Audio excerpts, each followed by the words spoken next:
we have such an important election ahead of us. Yeah. And because of a hockey game, they want to move up. They moved up the debate. The CRA has been hacked yet again. 28,000 social insurance numbers have been stolen in this most recent hack. They're constantly talking about Trump and these tariffs. There are a lot of other pressing issues. How dare you? Like what? Oh, really? Okay, do I need to start a list going? Welcome, guys. Welcome to another episode of the Millennials Choice show. I'm with Maryanne. How you doing? I'm great, Matthew. How are you? I didn't get the memo to dress up like the chair and like the painting. I'm in the spring vibes today. Honestly, you nailed it. You didn't even know. I know. You didn't even know. I'm in the spring mood. I'm happy. Guys, so much is happening around the world right now. It's unreal. It's such a volatile time. I don't know how things are going to go market-wise, economy-wise. I'm sure there's so many questions people have on their minds. But just in a couple hours ago, China is now is facing 245% tariffs by the U.S. That's crazy. That's wild. How do they come up with these numbers? 245. Why not 250? It's a fair question. Why not 300? Why not 400? Like Kevin O'Leary mentions, that's what it should be. Also, the CRA, which is equivalent to the American IRS, they've been hacked. 28,000 social insurance numbers has been leaked. And you know what? We never talked about this before on our podcast a couple of years ago. They were hacked. They were hacked previously. They were hacked again, and they kept it hush hush. Wow. And now they're hacked again. I think there should be an investigation as to why they keep getting hacked. And I don't mean in the sense of they have very sensitive data that people want. I understand that's why. But why is it still happening? Because it's so important to protect that information. I don't know if you heard about this, but Blue Origin did a flight, and one of the people on those flights, it was a 10-minute flight, was Katy Perry. And when they arrived back to land, they end up kissing the ground that they landed on.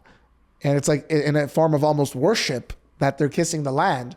And I've seen all these memes on Instagram about, you know, those astronauts that under Joe Biden's presidency were stuck in space for 8 months. Wow. And nobody was even talking about it, or the press wasn't even focusing on that. So we'll talk a little bit about that and the disrespect there. The Bank of Canada, Canada's central bank, has kept the rates the same, even though there's fears of a recession, these fears of tariffs that have been postponed by President Donald Trump. There's all these kinds of things that are happening, and they've paused the interest rates cuts. They were cutting ever since June of last year. Yeah. For the first time, they've paused it, which is interesting to me. I think it was the wrong decision, but we'll explore that. Man, you guys won't believe this. When I heard about this, I'm like, are you serious, Canada? So Canadian leaders that are running for Prime Minister of Canada are about to get into a debate that was actually moved up 2 hours sooner. And the reason why it was moved up, not because there was a personal emergency, not because something happened that was like major news, but because it was going to conflict with a hockey game. And that's how much Canadians love their hockey, that the debate for Prime Minister of Canada, in arguably one of the most important debates in Canadian history, that's what got rescheduled. Yeah. Insane to me. And we're going to look at that. Harvard, you know, the defund Harvard is becoming more and more popular. And I knew I should have bought that Harvard sweater, even though I never went and wore it on this podcast today. Should have bought a Harvard sweater. I didn't. President Trump is considering some serious changes to funding Harvard. And we'll get into that a little bit later. And with regards to the Canadian election, we're seeing that, you know, Mark Carney had a very big lead and the Liberals had a very big lead, but now the gap is tightening up. Yeah. So this is, you know, forming to become like a very interesting race. I don't know about this whole, let's watch the hockey game and let's not conflict it with the debate. I think the debate is way more important, but let's see where that goes. And I think you want to cover those topics about Chrysler and Yes, Chrysler and the El Salvadorian who is getting deported or has been deported. MS-13 gang member. And there was so much controversy around it. And in the Oval Office, President Trump is with the president of El Salvador. They're sitting together. And then, all of the team is there. And they're handling reporters. And these reporters are just literally reporting fake news as always. Yeah. And they're just like really hounding these guys because of this person who's not a citizen of America, is a citizen of El Salvador, is getting deported back to El Salvador. Yeah. And they're asking ridiculous questions. So we'll look at the video that we saw with President of El Salvador. He was addressing the media, Mark Rubio, President Trump, and other members of his team. So let's get right into it. Let's do it. Start us off, Mayor. Let's start with one of your stories. Okay. Well, I mean, we can touch on the topic of the Chrysler plant shutting down in Windsor for a couple weeks. They started it, I think, on the April 5th, and it's supposed to run. And they're supposed to be back in business on April 21st. And that is a direct result because of these tariffs being implemented. So now there's been around 4,000 people that have been laid off for these 2 weeks. Wow. So they're saying that we'll put a pause on production. Yes. And then hopefully resume production. Hopefully. But what's the basis on that? Why do they want to pause and then come back? Like I feel like they're not going to come back. I don't know if they will come back. I mean, they said that they will, but I don't know. I think that there are a lot of people in Windsor, aside from the 4,000, obviously, that are worried. They're questioning this as to what's going to be happening to them, and if they are just going to move this production over to the States and keep it there and just continue to have them shut down. And, everyone's worried over there, which I don't blame them, because these people will be out of a job. And then what for them, right? What really scares me about the jobs is that when somebody loses a job, it's not just that person that's getting impacted. They're wherever they go, like we were talking on another episode with one of the counselors here, like wherever they go to regularly eat or buy their coffee, or if they pay a mortgage or if they pay rent, it's going to impact everything. Absolutely. It's a ripple effect. It totally is a ripple effect. And you know what? Honestly, I was there a couple of weeks ago, and I used to live in Windsor. So actually a little town outside of Windsor, but I would frequent Windsor all the time. And it has definitely changed since I have lived there. It's totally like quieted down a little bit. They really need to be revitalizing it there. And I think that they have plans to do that. But when things like this happen and come into play, it could really affect them over there and how things are going to progress forward for them. It will be very interesting to see how that will actually all come together. I used to drive a Chrysler 300. Oh yeah? Yeah, in my second year of university. I love that car. And it's funny, I saw it the other day on some show that we were watching. And I said to Sarah, I go, Chrysler 300s, like luxury cars, like I like them. But Chrysler as a brand, I don't know how well it was doing, period. Yeah. I don't know about that. Speaking of tariffs, which are impacting, this is one of the things that it's impacting. This whole thing between US and China is very interesting to me, because Trump came out with that graph, basically saying these are all the countries, the retaliatory tariffs.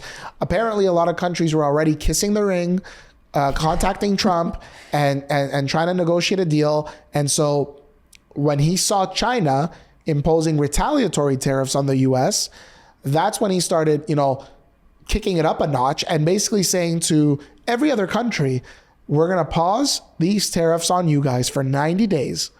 It'll be a 10% tariff across the board. And since so many of you guys are being good little countries, basically, I feel like he was patting them on the head and saying, you guys aren't retaliating of tariffs of your own. We're going to put a pause on these. But China, because it's disrespecting our country, because it's taking advantage of our country, because it's taking advantage of trade, I don't know if you know, like they're part of the World Trade Organization. And apparently, allegedly, Kevin O'Leary talks about this. So many people are talking about this. They don't play by the rules. For a long time, they would steal intellectual property rights. They would take people's IPs. Like you go there to launch a product, then they would automatically, create 10 different products that were similar to that. You can't litigate it in courts. You can't win in their courts. And so they wouldn't play by the rules. They haven't been playing by the rules. So now Trump is saying, since you guys are retaliating on us, really this is about you guys. And we have one of the biggest economies where you guys ship to. We're some of the biggest customers of China. We want to level the playing field. They've just raised the tariffs to 245% on China. Wow. This is getting ugly real fast. How long can this last? Yeah. How long? And then how does this affect us as Canadians and our own situation here at home? I feel like everything ends up being related. Well, it's our current prime minister, one of the companies that he was managing and looking after, Brookfield. I mean, they got a $250 million loan from China while he was advising the previous prime minister, Justin Trudeau. Wow. So that's interesting. I mean, there's a lot of connection here with certain politicians and China and perhaps our countries as well. I mean, I think it's good to be at peace with everybody in the world, but I think like President Trump is saying, there needs to be a level playing field, right? When it comes to trade. Like we're so globally, like we're so connected globally as countries that our economies are connected too. President Trump can come and say one thing, and albeit he's the president of the United States, one of the largest economies in the world, it affects us. So we need to they need to figure something out. Not we, but they need to figure something out, and they need to do it fast. Because I feel like when you start, it's like the mafia, right? We've interviewed a lot of former mobsters, and it's like they would, one of them would famously say, like, unless people owed us money, we wouldn't really do anything to them to harm them. Right. Like what good is it that they're dead to us if they owe us money? So I feel like it's a similar thing here with the US and China. They're fighting. Both countries are losing money. Both countries are not doing that well. Even when you have things like deflation happening in the US, you have to ask why. Deflation isn't always a good thing. Because if people are spending less and the economy is not being stimulated, prices are coming down. Is that good for the consumer? At some level it is, but if that results in companies shutting down and laying off people because their profits are not there, and then it'll have the opposite effect of that. So you have to wonder why those things are happening and how long can it go for? And if it goes long enough, do you think there will be an act of violence? Yeah. And in this case, some sort of military attack. Yeah. These are all possibilities, really, at the end of the day. You never know. You really never know. And it's concerning to see how all this will play out. And like I said, how then it ends up rippling into the Canadian economy. And like even mentioning about the interest rates now. That is, they are all related. This is all related. Canada has lost thousands of jobs month over month. Yeah. Okay. And a lot of economists believe that when the Bank of Canada is making decisions, they're looking at the inflation rate and they're also looking at jobs. Correct. So job losses, job growth, things like that. And the idea is when you're raising the interest rates, you're trying to, tame inflation, but at the same time, you're trying to slow the economy down a little bit. And you're kind of hoping that some jobs are lost. That's the idea. It's not the most popular idea, but that's the idea. So now you have a situation where it's very unique. Inflation went up to 2.6% in Canada, then it went down to 2.3%. That's the latest figure, 2.3%. And the central bank has stated that they want to keep it at 2%, around there. So you have the inflation rate at 2.3%, but you also have job losses in the thousands, month over month. Canada has lost thousands of jobs. Combine that with tariff threats, which everybody is reporting that those tariffs on the Canadian economy will result and have a negative result and impact, and we will be in a recession. Yeah. How are you going to raise the rates from March of 2022 to June of 2024? You're going to be raising the rates in some of the most aggressive rate hikes in Canadian history. Then you start cutting them slowly, but you're cutting them. Actually, I shouldn't say slowly. To their credit, it was aggressive cutting the rates as well. But now, amidst that information I just gave you, Yeah. you pause it, Yeah. give another quarter basis points. Why are we doing this to ourselves again, where we're becoming late to the party again? Yeah. Do we need to get into a recession again, an official recession, in order for these rates to come down further? Like, they're not as low as they were in 2020. They're not that low. No, they're not that low in as they were in 2021. No. So we still have a long way to go to stimulate the housing market, the economy, and things like that. So why wouldn't you, under all this information, the tariff threats, the job losses, inflation being down, why wouldn't you just give another 25 basis point cut, and then you're not really meeting again till June? Yeah. I don't know. I think they made a mistake. I think they did too. And it's unfortunate because it's exactly what you're saying. Like, Canadians overall, we are struggling. Like, Canadians are struggling. And then it's like, this just adds to it. I seriously feel like that. It just adds to it. And it makes Canadians worried and doesn't put them at ease. And it stresses them out. And they are already stressed. Canadians are already stressed. There's so much happening and it doesn't add to it. Yeah, I think they made a big mistake. I think they should have cut, and I think they should have been very optimistic about more cuts in the future, if need be. But to keep things the same, even though the markets are already slow. I mean, we're in the housing market. Yeah. It's slow. It's crickets out there. Quiet, yeah. And you have this meeting now, and the next meeting's not until June. So now you're out in March, you're out the rest of April. Yeah. And now in June, I think it's mid-June, is when they're going to reconvene. And approximately around that time, there should be greater clarity on what's happening with tariffs as well. Hopefully. At least we'll know who our prime minister is. I was just about to say that. At least the election will be done and we will have a clear path of who the prime minister is and, what that looks like. Yes. I don't know. These guys, the Bank of Canada is a private corporation. It's not a government owned entity. They have shareholders, they're private, and they make decisions that impact the economy, impact everyday Canadians. Yeah. And meanwhile, we don't even know who these people are. Yeah, it's true. What Very a system. True. It's crazy. Speaking of these systems in Canada, so in America, they have the IRS, right? The Internal Revenue Service. Yes. And then you have the CRA, which is the Canadian Revenue Agency here in Canada that collects taxes and things like that. So they've been hacked. The CRA has been hacked yet again. 28,000 social insurance numbers have been stolen in this most recent hack. 28,000. 28,000 social insurance numbers. Okay. And this has happened over the last couple of years. It happened again.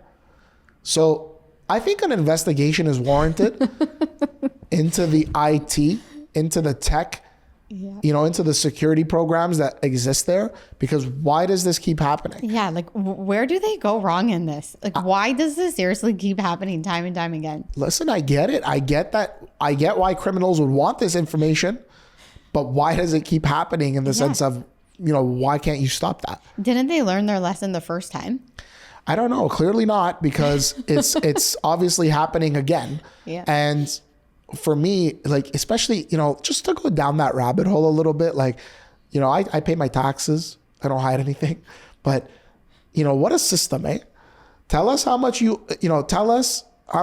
sorry, let me start that again. This is how our tax system works here. I'm the tax man. You're a regular citizen. You owe us taxes. Mm-hmm.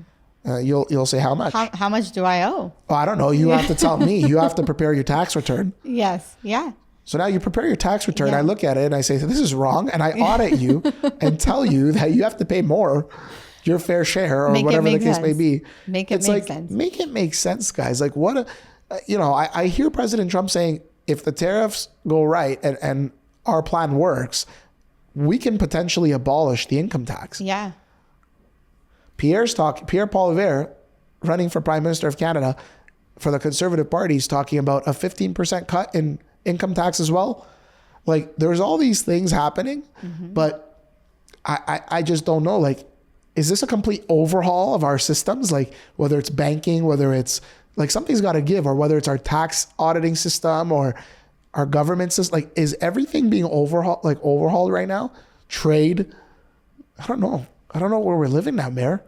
It's definitely an interesting time. Like we've said in the past, there's a lot of moving parts to this. So I think that by the time the election takes place and we have a prime minister and, elected, then, we could start to get a little more clarity and see. But these things that Pierre have brought forward, like cutting it, this is all interesting, like the capital gains, like that as well. It would be very interesting to see that if he actually does end up being elected, then how all of these things will be implemented, and if he's going to stay true to his promise, if he's going to be doing it.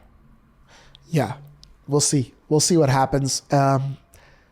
Politics is like the topic of discussion these days, and I'm over it. I'm over a lot of the politics stuff. I don't know about really? you. No, you know what? I've always liked it. I always find it so interesting. And especially now that we've been seeing that the polls are starting to narrow in now, like Carney had such a high lead. And now it's closing in. The gap is closing in. So I'm curious to see and wonder why, what has caused this gap to close in? Like now it's coming closer to election time. So are people really starting to open their eyes and think to themselves, do I really want another, 4 years of this liberal government? And is it really any different than, Trudeau and his policies? Or is it, do they want the change? So the Financial Post is reporting just in that the gap is actually narrowing slightly between Mark Carney, who's the Liberal Party's in the lead, and Pierre Poilievre, the Conservatives, who are in second place. And so National Post is reporting that, all these polls that they do that, I don't know, have you ever been called to do one of these polls? No, I've never Just been curious. Called. No. I've never been called either, but, they have Mark Carney and the Liberals leading, and it was a significant lead. Yeah. And then now apparently it's narrowing down. And this article is reporting that 75% of Canadians who plan to vote Conservative said that the emotion that's guiding them in this election is hope for a better future in Canada. Yeah. And on the opposite side of the spectrum, the Canadians who are voting Liberal are basically citing fear as the emotion that's driving them. Yeah. Fear of President Trump and the tariffs, the tariff threat. What do you think about that? Well, hope versus fear. Well, I find it interesting because, if you look at the talking points of the Liberal Party, I always notice, what are they constantly talking about? They're constantly talking about Trump and these tariffs, all the time, which I'm not saying that it's not an important topic, because I believe that it is, but as well as it's not the only topic. There are a lot of other pressing issues. How dare you? Like what? Oh, really? Okay. Do I need to start a list going? They are carbon tax, I don't immigration, affordable housing. The list goes on. But all that I notice from the Liberal Party, they're constantly talking about him, and these tariffs. It's like gloom and doom. So in my mind, it's you're instilling a lot of fear, and people are uneasy. They're scared over that. So the people, some of the politicians we've spoken to, they've stated that, in a short little while, this tariff conversation is going to be behind us. Yeah. Because they can't keep going on like this. Mm-hmm. Everybody's losing money.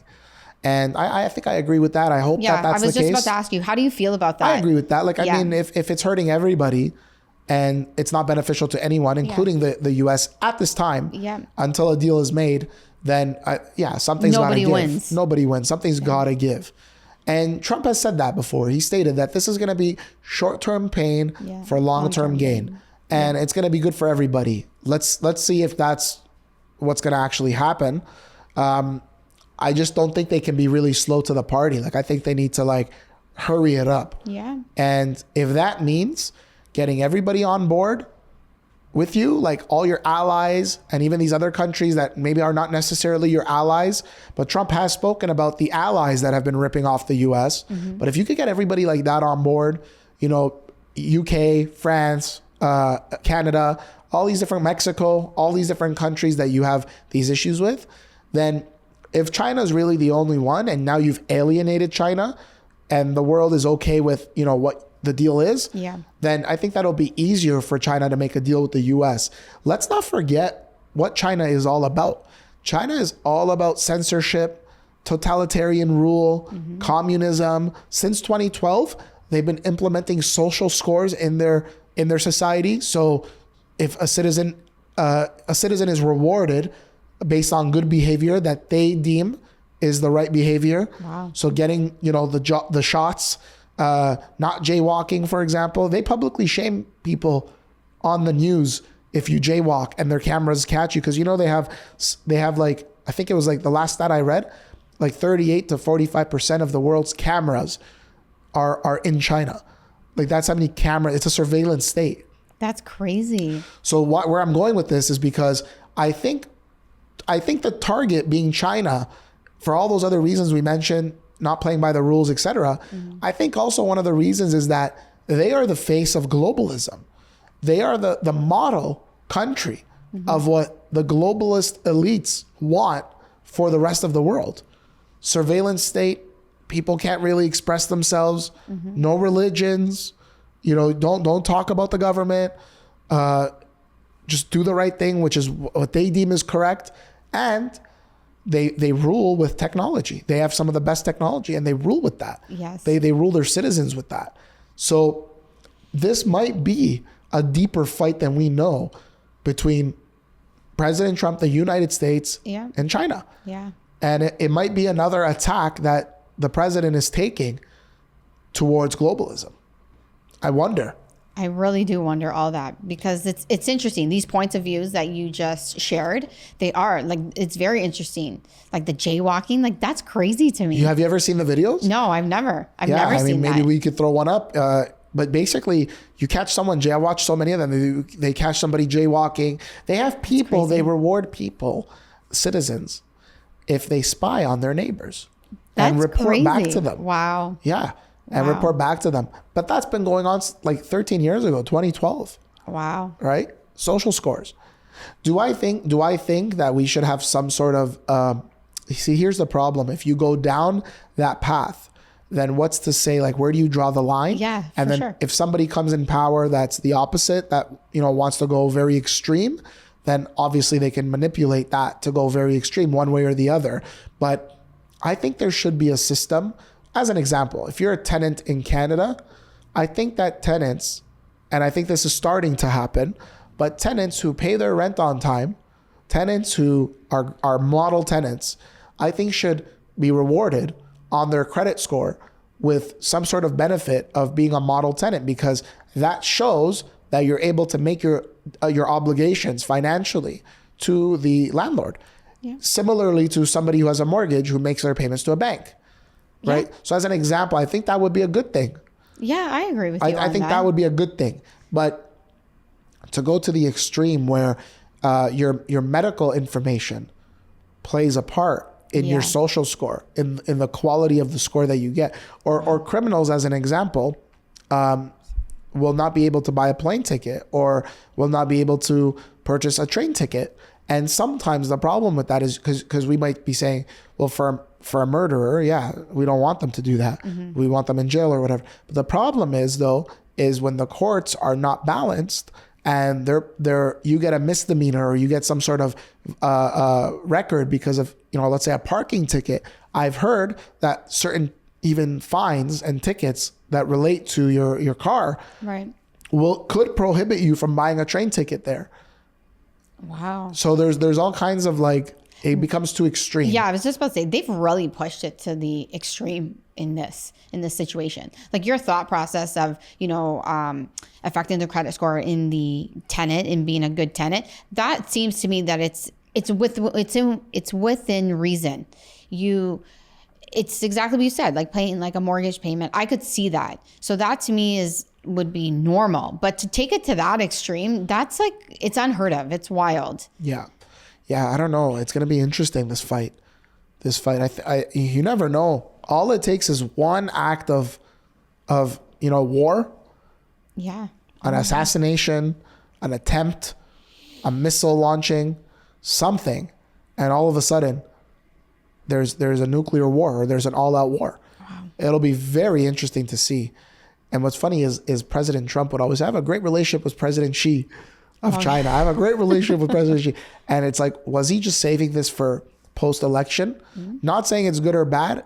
I'm just very curious to see how things play out. And there's a lot of ego in the room right now. Oh, yeah. And I really hope that it doesn't lead to something, really bad. But tariffs. It's all the talk of the town now. You want to jump into Harvard University? Okay, so explain the story. Let's talk about this. So it is funded by the government. It's not a private. Am I understanding this? No, both. I mean, people pay tuition, right? Okay, yeah. People pay tuition, and when you have, it's a combination. It's like our universities here. They're subsidized. Right. So they get money from the government and then from the province, and then they also make money off of tuition. Correct. And selling books and things like that. So what has Trump said now regarding this? So he put out a truth, and he said, perhaps Harvard should lose its tax exempt status and be taxed as a political entity. Oh, I see. Okay. If it keeps pushing political, ideological, and terrorist-inspired supporting sickness. Remember, tax exempt status is totally contingent on acting in the public interest. And then Charlie Kirk, are you a fan of Charlie's? Yeah. So Charlie Kirk reposted that and tweeted and said, cut off all the money. And then he went on to say, in 2021, over 96% of political donations from Harvard faculty went to Democrat candidates. We should defund Harvard. Wow. There was an old Soviet Union member. I forget his name. I read this a long time ago, or I might have watched it in a video. And he stated, I'm sure if we Google it, we'll find it. But he stated that the way the Soviet Union and communism would infiltrate the West, the first thing he said they were going to do was infiltrate the education system, specifically the universities and the colleges. Wow. Specifically the universities and the colleges. And we can see now that most of them, many of them, are either liberal or democratic. Yes. I would have said the same thing if they were conservative and Republican. Like, it's too much of one extreme. Yes. So when you're pushing these agendas and when you're pushing these narratives that students have to kind of go along with or they won't pass. And a lot of the times when I was in university, they'd say, no, you can disagree with us. It's just about proving your point. But rarely would you bump into a professor or a teaching assistant, a TA who would be okay with that and then give you a good grade. Yeah. You go against the grain, they power trip, they fail you. Wow. I remember one professor used to make my life so hard. And she ended up giving me a B+, even though my GPA was an A, actually, in that teacher's college program. She was the only course I got less than an A, B+. And I remember the first day walking in late, and she just, in front of everybody, ripped me a new one. But meanwhile, like, she had such extreme views on so many things that deep down, I knew one of those views hated men. Like, it just didn't matter. She just, men? No. And she did it with a smile. She'd always smile. Wow. But that was what I was up against all the time. Called in class, always brought up, always asked to speak about the homework the night before, things like that. Because she just didn't like men. It was like 95% of the people in that class were women. Wow. That's so unfortunate, really. So Al Jazeera reported, this is the headline from Al Jazeera, Harvard's $2.3 billion gamble, what Trump demanded and how the university resisted. So this has been happening across some of the universities in America. So it says, a month after Columbia University buckled to Trump's demands, Harvard says it won't accept them. And then here's how the battle unfolded. So President Donald Trump created a campaign to pressure universities into dropping diversity, equity, and inclusion measures and punishing student protesters, has faced its strongest pushback yet when Harvard University rejected a series of demands from his administration. Monday's decision quickly prompted the U.S. Department of Education to freeze nearly $2.3 billion in federal funding for the Ivy League institution, ranked among the best universities in the U.S. In a response on his Truth Social platform on Tuesday morning, Trump accused Harvard of pushing political, ideological, and terrorist-inspired notions rather than acting in the public interest. So basically, what President Trump asked them to do was to drop those topics. Yeah, and some of those requests were promoting faculty that's committed to the Trump's administration demands of Harvard as articulated in the letter, and reducing the power of faculty and administrators more than committed to activism than to scholarship. So stop all that, because a lot of these people are protesting on these campuses for sure for the wrong causes. Yeah. Yes. So he wanted to end that. He also wanted to end all affirmative action in faculty hiring and student admissions by August. So basically, you're going to hire somebody or you're going to let them into your university, do it based on merit. Yeah, absolutely. I don't feel that he's not wrong in what he's asking for, because he's literally saying what I think the majority of Americans are feeling and thinking themselves. Like, hire the person based on merit, not based on anything else, and just let it be. Like, it doesn't have to be complicated. And this is all from his letter to them. So here's another one: changing the admissions process to prevent admitting international students hostile to American values, including students that are supportive of terrorism or anti-Semitism.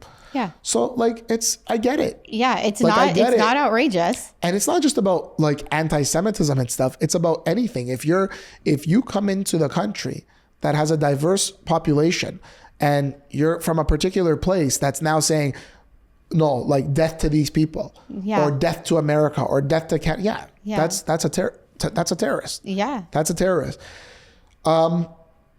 Changing disciplinary policies and forbidding the recognition of funding of student groups or clubs that promote criminal activity, illegal violence, or illegal harassment. There's been a lot of vandalism at these schools. There's been a lot of break-ins at these schools. Some of them are not even students that attend these schools, but they support the same groups that are created within these schools. Mm-hmm. I get it. Implementing a comprehensive mask ban with immediate serious penalties for violation after some students have protested while wearing masks. Once again, I don't think what he is suggesting is outrageous. These are just, death to America shouldn't be allowed. Really, it shouldn't be. I know there's freedom of speech and all of that, but these are terrorists coming in. It's like, you want these people in? Yeah, and obviously the final thing is getting rid of all DEI initiatives. Yeah. Diversity, equity, and inclusion. Yeah. $2.3 billion they're giving the school? I'm sure he's like, buddy, we'll put this money elsewhere. Absolutely.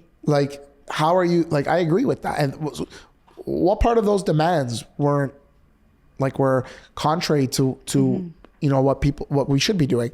And their lawyers stated that those demands actually violated the First Amendment rights and freedoms recognized by the U.S. Supreme Court. The U.S. Constitution's First Amendment upholds the right to free speech, expression, and assembly. This is what they're going on.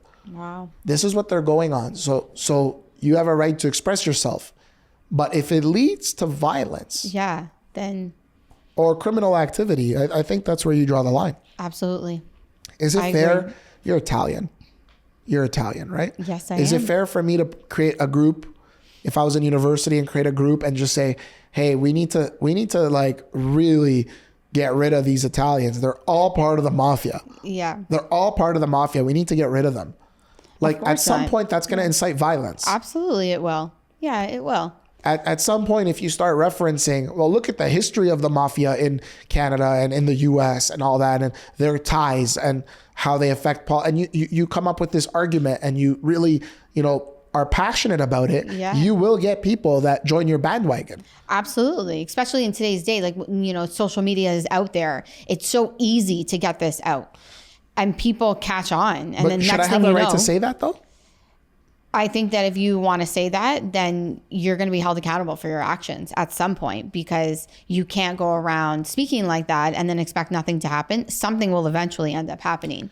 But do you think that if the government silenced me and said, hey, not every Italian is part of the mafia, and we oppose what you're saying here about these connections, and obviously we do acknowledge that a mafia exists, and obviously in the past they've arrested so many of them and there's been so many cases, but you can't incite this because you will create violence. Yeah. At some level, you'll create hatred towards Italians. You will. Yes. Right? Yeah. Absolutely. You think the government would be justified to censor that? I think so. Yeah, I do. I would say so. I would say, yeah, you know what? That's not, freedom of speech doesn't give us freedom to say everything. I don't think so.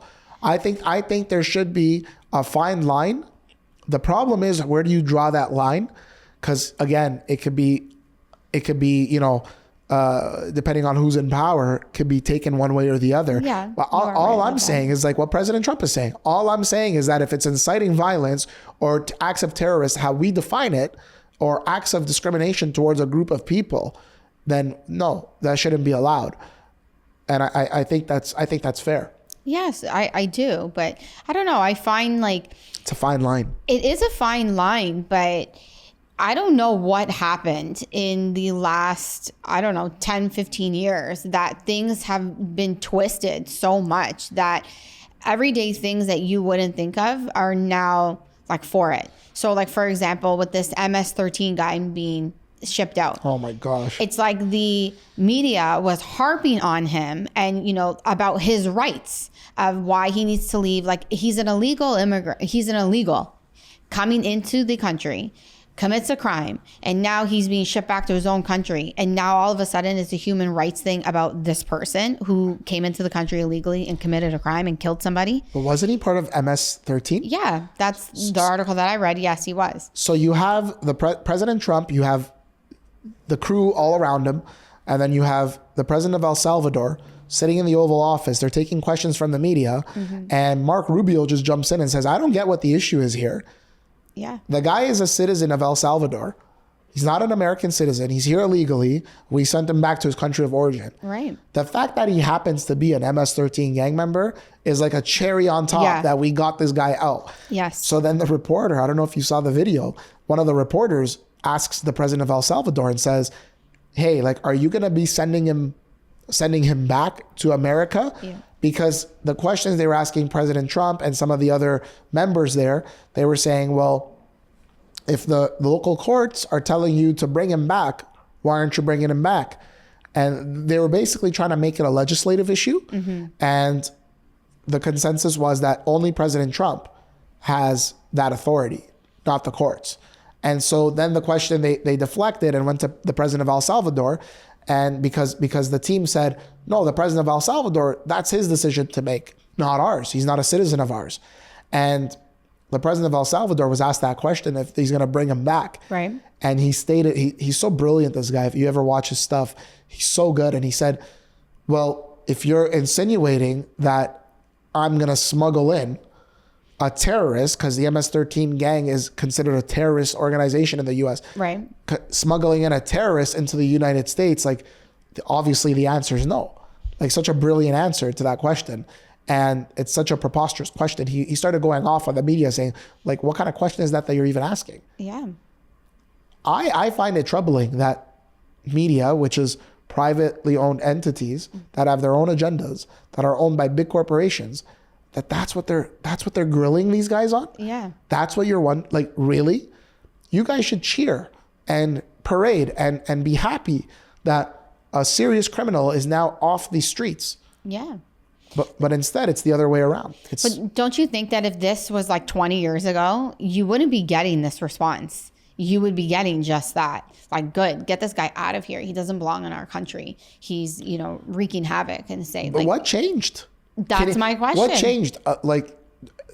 Are there actually people, or is it just the media? Are there actually people that in a mass population that actually agree with this? That actually agree with not the deportation? I know there's people that support that, but in terms of actually agree that, like, maybe we shouldn't have deported him. It was unfair to him. I think that there are people out there that think that. I don't think that there are very many people, but I do think that there are some individuals out there that do believe that and think that. I really do. because it's so twisted now. I don't think the majority of the people think that. I think that there are some that do, because it's so twisted now that their minds have been warped into thinking that this person, because he's a person, that he automatically has all these rights. But they're forgetting that, yeah, he is a person, but he is an illegal that came into this country. If he was an American citizen in this country, then the conversation would be different. They tend to leave that piece out in situations like this. But Mayor, what about the rights of the women that, you know, will get murdered or raped by some of these gang members? Yeah. Or what about the rights of the children that are getting kidnapped? Or as the president of El Salvador stated in one of his interviews, this gang worships Satan at the highest level. Absolutely. And does human sacrifices. Yeah, absolutely. Crazy stuff. Yeah. What about the rights of those people? Like, there should be a hierarchy of rights in society. Like, as an example, in that situation, if somebody's a criminal, known criminal, they should not have the same and equal rights as a law-abiding citizen. Absolutely. I agree with that. Because they gave up those rights when they became a criminal. Yeah, when they committed the crime and got caught. Yes. I don't know. I feel that's just common sense. It is, but like, if that guy lived next door to you, how fast would you sell your house? In a heartbeat. I wouldn't want to be dealing with somebody like that. You know, for my family, my kids, myself, you wouldn't want that. But it's so warped now that sometimes it's like polluted. It's hard to see through of, you know, what actually is right. And I feel like a lot of that has to do, and I'm not saying that all media is bad, but, you know, you do get those medias that are private and they have their own agenda. So they end up really infiltrating their thoughts on people. It's the same with like certain universities out there. They really narrow in on that. Like even the whole idea of like a nuclear family, like they've really hound in on that, and they've really tried to dismantle that. And that, like, it weighs on people. And I think that because of that, it has shifted the gears a bit. It happens. It happens. Really does. It's happening. And you asked the question like 20 years ago, like this wouldn't have happened, or would this have happened? I think no, but people's perceptions have changed so much that, as you stated, maybe there is a group of people, albeit not the majority, that does support and believe in those things. That's crazy to me. It's wild to really think about it. I think that the situation could have happened 20 years ago, but the response would have been different. But it's like the other topic, like Blue Origin crew. Amazon, Jeff Bezos' company, right? Yes. Puts Katy Perry and others on the shuttle and does a 10-minute trip. When they come down, kiss the floor, kiss the ground that they're walking on. There's all these photos, you know, of them. Maybe Carson, you could throw one up. Like, there's just all these things that, meanwhile, under Joe Biden's presidency, there were astronauts that were stuck in space for like 8 months. Yeah. And the media was quiet about it. It's like, why are we not reporting on things that actually matter? Yeah, right? And matter to everyday people. Like, that's not just those people that are stuck up there, like, and what they're going through, but their families, the people around them, what it says about your leadership and how you care for your citizens. Instead, we get the Hollywood photos and we get that kind of publicity. Again, just as a distraction. Yeah. Just as a distraction. It's true. And meanwhile, the loonies and the toonies of Canada, you know, you ever notice that? You're Looney Tunes, right? You get that, Looney and Toon. Meanwhile, we have such an important election ahead of us. Yeah. And because of a hockey game, they want to move up. They moved up the debate 2 hours so that it doesn't conflict with the hockey game. That's how much Canadians are into their hockey. Yeah. Says that about it. But you postponed the debate over the hockey game. Yeah. What does that say? I don't know. Am I overthinking this? Carson, you're a hockey fan. Like, am I overthinking this, or I don't know. Yeah, I mean, I think it's in the best interest of both parties, both the Montreal Canadiens and this debate, because you might as well share space. There's a reason why, you know, other sports don't want to go up against the Super Bowl because they're not going to get any views. So this is kind of a similar situation. And obviously this is something that's important, this debate. So that's kind of where I stand. So the idea of like, I think it's a good idea to postpone it. I think it is good. It's smart. But I wonder, like, I feel like the hockey game should have been postponed. Yeah, that's what I'm sort of thinking. Those people bought those tickets though. And so that's the I love car-seats. just Tell for your truth. television. It's fine for television, but it doesn't work for the people that have paid to go to the game. It's a big business. It's a big business. And who are they playing, Montreal? Do you know? Carolina? Carolina Oh Hurricanes. gosh, So, it's not even that good of a game well, Montreal needs to win in order to get into the playoffs. to clinch. Wow. Yes. So the debate has been moved up 2 hours. I really, really hope, man. I said it in one of our videos. I really hope I'm not being naive and I'm not really taking this too serious and you know, living my life accordingly. And there's been a lot of pressure and a lot of stress. But meanwhile, Canadians are just, whatever about it. Like, this is a big election. Yeah, this is a huge election. One way or the other, we need stability. Yes, we do. We do need stability.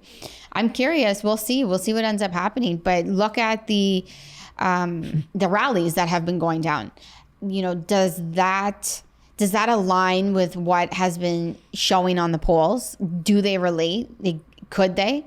Because if you look at the rallies that Carney's been having, he's been getting, you know, hundreds of people out. But then you look at Pierre's rallies that he's having, and he's getting like thousands of people. I think in Winnipeg last week, he got 10,000 people out there. Wow. Like, he was just in That's Windsor. big. He was in Windsor last week. He got thousands of people out there in a warehouse. And I think to myself, you know, is this the silent majority coming forward? And that, you know, and now they're starting to speak up, and that's why the polls are narrowing in. That's a good point. You know, or have they been getting it wrong in the polls all along? Or who are they asking? Very true. Yeah. Who are they asking Yeah. to formulate these polls? Yes. Yeah. So it will be interesting to see how this all actually plays out, because sometimes you get people that solely rely on the polls only. But I mean, listen, history has shown in politics in the United States and Canada, you know, I remember with Donald Trump and Hillary Clinton, they were saying that she had like a 99% chance of winning this Right. election, and she lost. Right. So, you know, how. And same thing how with much? Kamala. Same thing. Yeah. Kamala, people were gung ho on her, Yes. and it was such a tight race. Yes. She might take it. Yeah. And President Trump even said, he's like, honestly, because of what happened in 2020, we weren't sure either. Yeah. We weren't sure either. Yeah. It's going to be very interesting to see how it plays out. Yeah, it Whether, will. whether Americans like it or not, or Canadians like it or not, Canada and America need to be aligned. Yes, they do. They do. need to. But I think Canadians just really need to remember that, you know, Trump and these tariffs aren't the only pressing issues at hand. It is one of them, but it's not the only one. We've got crime, we've got immigration, we've got the economy, Yeah. we've got inflation, Yeah. we've got what else? Affordability, Housing affordability, for Yes. sure. We've got Yeah. so many issues that need to be addressed. Yeah. And I think not only need to be addressed, but by the prime minister, but I think there needs to be a hard stance on Yes. these issues and going forward in order to better the life for everyday Everyday Canadians. Canadians. Yeah, I guys, agree. in America, the people watching this, if you guys like, if Canadians are not willing to travel to the US, or there's these tensions, what happens to Florida real estate? What happens to California? You know, California and Vancouver and British Columbia are very close. They're very close. They're both west side. So it's like they're very, very close in terms of the border. So there's all kinds of things that get impacted when our relationship isn't the greatest. Yeah. Right. And so it's very important that we get aligned, and we get aligned very quickly. We'll see how this election plays out, because I think that's going to play a big factor in all this. Yeah. Yeah. Wow, this was a great episode. You know, for those people who don't know, maybe we could clip this part. Carson, how many times, Maryanne, how many times do you and I sit down, record an episode, we get into some of these topics where we don't dive too deep, sometimes we do, simply because a guest canceled at the very Yeah. last minute? It's true. Like, this is an episode, like, if you enjoyed it, great, we appreciate it. But this was an episode where a guest canceled at the very last minute, and we had to scramble to record an episode for you guys because we're in the studio. So, for sure. you know, we appreciate our audience. We appreciate you guys watching. Bear with us sometimes because you don't know what's happening behind the scenes, but it's all part of the game, and we love it. Until next time, you guys, we're out.